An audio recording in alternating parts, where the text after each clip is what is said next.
Please tell me about your biggest impression of China. I love the Chinese people because once you have made friends here, you're always a friend. And Very the friendly. hospitality, generosity, this is really something which is outstanding. And it's now my 5th time here in China, and it's really amazing how the country develops, technology-wise, culturally. So always I get back, I see new things and learn new things. What challenges and opportunities does Europe face in the global political and economic situation?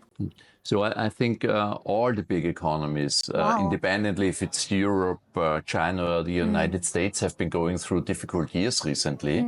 But there are a lot of opportunities ahead. And I, frankly speaking, I have absolutely faith in the cooperation of Europe and China, because there are so many issues we can cooperate. Climate change, for example, green technologies, but also if you look at electric cars or solar power plants. So there are a lot of technologies in China which are really interesting also for the European people and consumers. Thank you. After the election of Trump, so how do you view the relationship between US and the EU? Frankly speaking, Mr. Trump is hostile vis-à-vis China, but he's also very hostile vis-à-vis Europe. And in the past, Europe and the United States have been close allies, but Trump obviously is not interested in to proceed with Europe.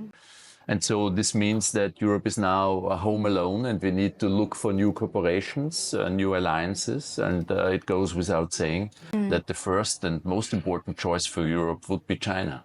So how do you view the tariffs of EU or Chinese electric vehicles? So if you look at the GDP of Europe, you can see that 45% is dependent on foreign trade. So we are absolutely interested in having open borders and having a fair and open trade relation to China. I think recently there have been some serious discussions. Europe has imposed tariffs for electric cars from China. But I strongly believe enough headroom to change it again and to come to a trade relation which is not dependent on duties.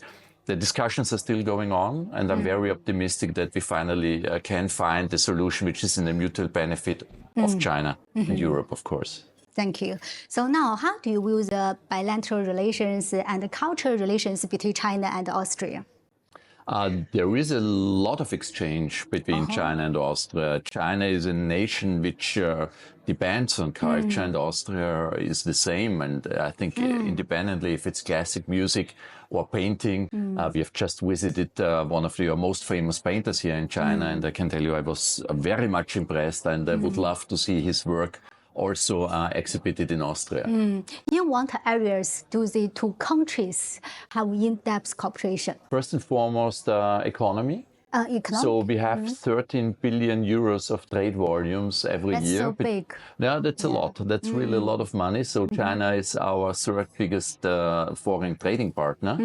So it has an important role. Second is culture. We know that a lot of people are watching the Austrian music. For example, the New Year's concert is pretty popular also here in China. And besides that, there is also a lot of scientific and technology cooperation between the two countries.